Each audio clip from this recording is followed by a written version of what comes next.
14 সালের নির্বাচনের আগে আমার পার্টি, বাংলাদেশের কমিউনিস্ট পার্টি, এবং তখন আমরা আর একটা দলের সাথেই, তখন আমরা বামজোট গড়ি নাই, বাসদ, আমরা কিন্তু তৎকালীন 2 নেত্রীর কাছে গিয়েছিলাম। কী কারণে জানেন? এটা আমরা মনে করছি দায়িত্বশীলতা। আমরা তৎকালীন প্রধানমন্ত্রীর কাছে যেয়ে বলেছিলাম যে আপনি দয়া করে এই তত্ত্বাবধায়ক সরকার নিশ্চিত করেন এবং তার অধীনে নির্বাচন করেন, এইটা না হলে দেশের সংকট মোচন করতে পারবেন না। এবং বিরোধী দলের নেত্রীর কাছে আমরা গিয়েছিলাম, আমরা বলেছিলাম যে রাজনীতিতে সব কাজ চলবে, আন্দোলন সংগ্রাম চলবে, সহিংসতা ঠিক না। আর হচ্ছে আপনি 71-এর ঘাতকদের সাথে নিয়ে গণতন্ত্রের আন্দোলন করা যাবে না, আপনার ব্যাপার। কিন্তু একজন রাজনৈতিক দল হিসেবে আমরা কিন্তু ওই 2 জনের কাছে এটা বলেছিলাম। তা আমি বলি যে রাজনীতিতে এই কথাগুলো বলি কেন, কখন ওই ধরনের জায়গায় যদি আসে। সুতরাং আমি জানি না সেটা আসছে কিনা, তাহলে তাদের কাছে যদি এটা থাকে আমি ডেঞ্জারাস বলি। কিন্তু ডেঞ্জারাস শব্দটা কেন বললাম সেটা একটু পরে ব্যাখ্যা দেই। কিন্তু আমি আসলে বিরোধী দলের নামে যারা আছে তাদের এই ধরনের কোনো ক্ষমতা নাই।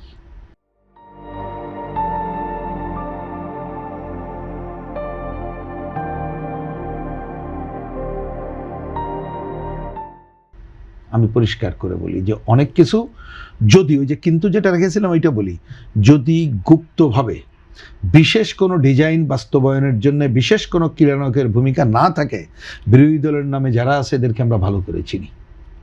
সুতরাং তাদের কিন্তু বাংলাদেশে বড় কিছু করার ক্ষমতা নাই। সরকারকে মনে রাখতে হবে, সরকার জনগণের স্বার্থ রক্ষায় যদি ব্যর্থ হয় তখন ওইটাকে ক্যাশ করে যদি কিছু করার চেষ্টা করে, তা সরকার সতর্ক থাকলে তারা ওইটুক করা ছাড়া আমি তাদের অন্য কোনো ভূমিকা আমি দেখি না। মানে সেই ক্ষমতাই তাদের না। এবং আপনি দেখেন এটা কি পার্থক্য থাকবে, যেমন ভাই তো হয়তো পজিটিভ প্রত্যাশা করছেন, সেটা উনি সাংবাদিক করতেই পারেন, কিন্তু আমি এদের কাছ থেকে সেই ভূমিকা প্রত্যাশা করি না। সংসদে ছোট করেই বলি, আপনি পার্লামেন্ট, যারা সরকার চালাচ্ছে, যারা আছেন, আপনি যদি তাদের সাথে নীতিগত বিরোধের জায়গা না থাকে আপনি কি বিরোধিতা করবেন? আপনি ধরেন নিয়ে বাজেট নিয়ে যে দৃষ্টিভঙ্গিতে সরকার বাজেট করছে তারা তো সেটার সাথে একমত। মার্কিন চুক্তি একটা বড় ঘটনা, সেইটা নিয়ে সবাই তো একমত, যার জন্য কথা পাবেন না। হামে এত বড় ঘটনা ঘটলো, ইউনূস সাহেবের বিরুদ্ধে কথা বলবে না, সরকারও মনে করে, ওরাও বিরোধী মনে করে, তা আপনি তার কাছ থেকে কী আশা করবেন? এই যে কলকারখানা বন্ধ হয়ে যাচ্ছে তাতে কেউ আপত্তি করবে না। সরকার, আমরা জানি এর আগেও যখন এরা ছিলেন ক্ষমতায় তখন তো জোটবদ্ধভাবে ছিল, বেসরকারি তার আগে শুরু হয়েছে এটা।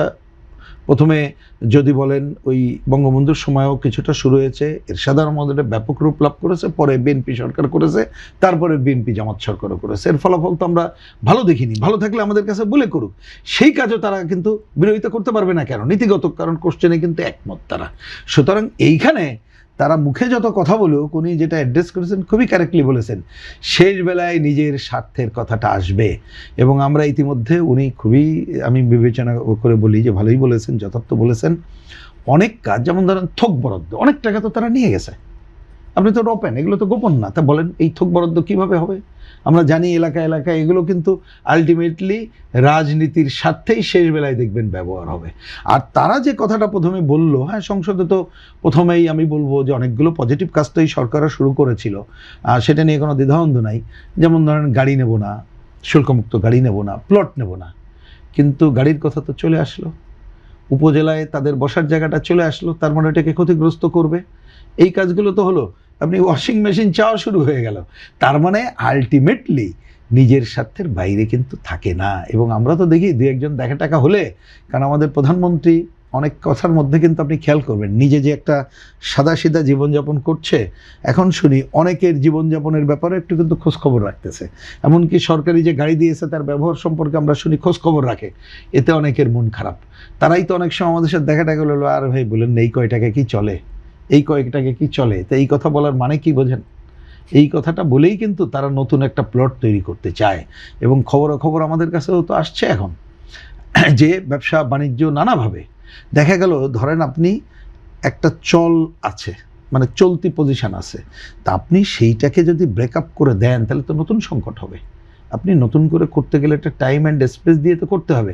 কিন্তু হয়তো আগের যে ব্যবসা বাণিজ্য ছিল সেই ধারাবাহিকতা বাদ দিয়ে যদি বুঝলাম যে ভালো উন্নততর কিছু করবে এবং একটা সময় নিলে কোনো সংকট হবে না, কিন্তু সংকট যে রেখে ওই কাজটা করছে কিন্তু বিশেষ গোষ্ঠী বা একে ব্যবসা বাণিজ্য দেওয়ার জন্যে, তাহলে সেই জায়গাগুলো থেকে যদি তারা ফিরে না আসে সরকার, তাহলে কিন্তু বিরোধী দল বলতে আমি সংসদের কথা বলছি, তাদের কথাটা বাদ দেন। বিরোধী দল তো খালি সংসদে যারা আছে তারা তো বিরোধী দল না, আমি তো তা বলি না, কারণ দেখবেন যে সংসদে বহু পয়েন্টে তাদের একমত। বরঞ্চ আমরা বলি রাজপথে যারা বিরোধী দলও তো আমরা আছি, আমরাও তো আমাদের কথাবার্তা বলছি, হয়তোবা শক্তি সমর্থ অবয়বে এখন আমরা অত বড় হতে পারিনি, কিন্তু সেই কাজটাই আমরা করব এবং আমাদের সেটা হবে একটা আদর্শের জায়গা থেকে, তার বিরোধীর জায়গা, এবং আমরা যুক্তি তর্ক দিয়ে বিকল্পটাই তুলে ধরে আমাদের কথা বলবো। আর ওই যে সংসদে যে বিরোধী দলের কথা বলছে তাদের তো আমি এই কাজগুলো দেখি না, সুতরাং তারা আমার বিবেচনায় সরকারের বিরুদ্ধে এই কথাগুলো বলবে যে তাদের কিন্তু কিছু স্বার্থ আদায়ের জন্য।